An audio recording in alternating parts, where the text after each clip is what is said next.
નમસ્કાર મિત્રો આજે તારીખ 17 ઓગસ્ટ 2026 સૌથી મોટા સમાચાર સામે આવી રહ્યા છે. હવામાન વિભાગની મોટી અને નવી આગાહી સામે આવી છે.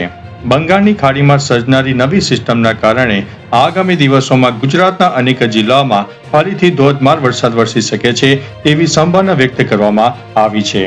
અન્ય મહત્વના સમાચારની વાત કરીએ તો જૂનાગઢ અને સૌરાષ્ટ્રમાં વરસાદી માહોલ. લાંબા વિરામ બાદ ઉપલેટા સહિતના ગ્રામ્ય પંથકોમાં મેઘરાજાની પુનઃ પધરામણી થવાથી ખેડૂતોમાં રાહત અને આનંદ જોવા મળી રહ્યો છે. અન્ય મહત્વના સમાચારની વાત કરીએ તો સાબરમતી હેરિટેજ ટેમ્પલ સર્કિટ. અમદાવાદમાં સાબરમતી નદીના પૂર્વ કિનારે અટલ બ્રિજ અને સપ્તર્ષિ આરા વચ્ચે 155 કરોડ રૂપિયાના ખર્ચે હેરિટેજ ટેમ્પલ સર્કિટ વિકસાવવાનો નિર્ણય લેવામાં આવ્યો છે. આગળ વધ્યાને વાત કરીએ તો વાઇબ્રન્ટ ગુજરાત સમિટની તૈયારીઓ.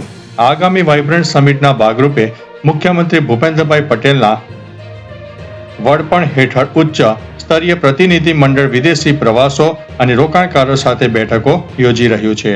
અન્ય મહત્વના સમાચારની વાત કરીએ તો સરકારી કચેરીઓનું આધુનિકરણ. રાજ્યની સરકારી કચેરીઓને વધુ ટેકનોલોજી સક્ષમ, આધુનિક અને નાગરિક કેન્દ્રિત બનાવવાની પહેલ શરૂ કરવામાં આવી છે. આગળ વધીને વાત કરીએ તો દ્વારકાધીશ મંદિરે ધ્વજારોહણ. 80મા સ્વાતંત્ર્ય પર્વ નિમિત્તે જગત મંદિર દ્વારકા ખાતે ભગવાન દ્વારકાધીશના શિખર પર 52 ગજની ભવ્ય તિરંગા ધ્વજા ચડાવવામાં આવી હતી. અન્ય મહત્વના સમાચારની વાત કરીએ તો વડનગર શ્રાવણોત્સવ અને ડમરૂ યાત્રા. પવિત્ર શ્રાવણ માસ નિમિત્તે વડનગર ખાતે 108 કલાકારોના સહયોગથી ભવ્ય ડમરૂ યાત્રા યોજાઈ હતી, જેમાં શ્રદ્ધા અને સંસ્કૃતિનો અદ્ભુત ત્રિવેણી સંગમ જોવા મળ્યો છે. આગળ વધ્યાને વાત કરીએ તો સુરેન્દ્રનગરમાં પાર્થેશ્વર શિવલિંગ પૂજા. શ્રાવણ માસ દરમિયાન સુરેન્દ્રનગરની મહિલાઓ દ્વારા દરરોજ 25,000 માટીના પાર્થેશ્વર શિવલિંગ બનાવીને અનોખી શિવ ભક્તિ કરવામાં આવી રહી છે. અન્ય મહત્વના સમાચારની વાત કરીએ તો ખોડલધામ કાગવડ ખાતે રાષ્ટ્રપ્રેમ. કાગવડ ખોડલધામ ટ્રસ્ટ દ્વારા મંદિર પરિસરમાં ધર્મની ધજાની સાથે રાષ્ટ્રધ્વજ ફરકાવીને અદ્ભુત રાષ્ટ્રપ્રેમ પ્રદર્શિત કરવામાં આવ્યો છે. અન્ય મહત્વના સમાચારની વાત કરીએ તો ગાંધીનગર ઓએનજીસી પ્લાન્ટમાં આગ. ગાંધીનગર નજીક કલોલ ખાતે આવેલા ઓએનજીસી પ્લાન્ટમાં ભીષણ આગ લાગવાની ઘટના સામે આવી છે, જેનાથી આસપાસના વિસ્તારોમાં અફરાતફરીનો માહોલ સર્જાયો હતો. અન્ય મહત્વના સમાચારની વાત કરીએ તો બોગસ કર્મચારીઓની ટોળકી ઝડપાઈ છે. ટ્રાફિક મેનેજમેન્ટનું નાટક કરીને કોપર એટલે કે તાંબાની ચોરી કરતી બોગસ એએમસી કર્મચારીની ટોળકી પોલીસના શંકામાં ઘેરામાં આવી ગઈ છે અને અંતે પકડાઈ ગઈ છે.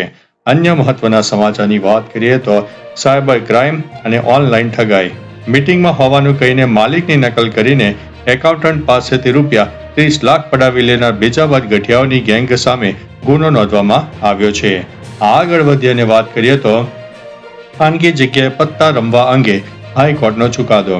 ગુજરાત હાઈકોર્ટે એક મહત્વના ચુકાદામાં સ્પષ્ટ કર્યું છે કે ઘર કે ખાનગી જગ્યાએ મનોરંજન માટે પત્તા રમવા તે ગુનો નથી.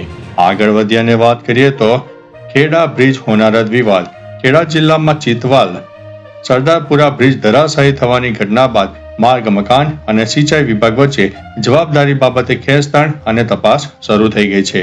આગળ વધ્યાને વાત કરીએ તો બારડોલી સુગર મિલ ચૂંટણી. એશિયાની સૌથી મોટી ગણાતી બારડોલી સુગર મિલની વ્યવસ્થાપક સમિતિની 15 બેઠકો માટે સહકાર પેનલ અને કિસાન પરિવર્તન પેનલ વચ્ચે રસાકસી ભર્યું મતદાન જોવા મળ્યું છે. અન્ય મહત્વના સમાચારની વાત કરીએ તો પીએમ કુસુમ યોજનાના લાભાર્થીઓનું સન્માન. સૌરાષ્ટ્ર અને દક્ષિણ ગુજરાતમાં ખેડૂતોને સોલાર અને સિંચાઈ ક્ષેત્રે સહાયરૂપ બનતી પીએમ કુસુમ યોજનાના લાભાર્થીઓનું વિશેષ સન્માન કરવામાં આવ્યું છે.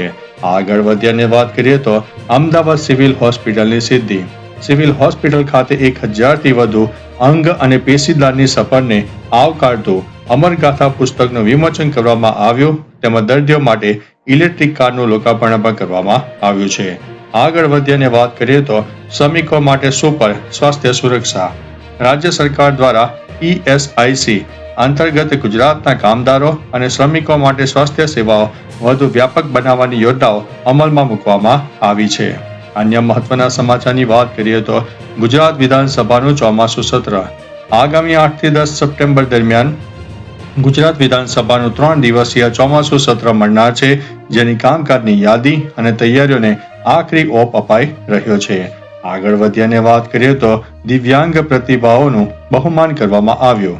રોજગાર અને અન્ય ક્ષેત્રોમાં ઉત્કૃષ્ટ દેખાવ કરનાર રાજ્યના દિવ્યાંગજન યુવાનો અને વ્યક્તિઓનું સન્માન કરવામાં આવ્યું છે. અન્ય મહત્વના સમાચારની વાત કરીએ તો સાયબર સિક્યુરિટી અને વેબસાઇટ કૌભાંડ. ધાર્મિક સ્થળો અને હોટલ બુકિંગના નામે નકલી વેબસાઇટ બનાવીને શ્રદ્ધાળુઓ સાથે લાખો રૂપિયાની ઠગાઈ કરતી છેતરપિંડી કરનાર ગેંગનો પર્દાફાશ કરવામાં આવ્યો છે. તો ચાલો મિત્રો, ફરીથી દેશ અને દુનિયાના સુપરફાસ્ટ સમાચાર લઈને મળતા રહીશું. ત્યાં સુધી અમને રજા આપશો. નમસ્તે.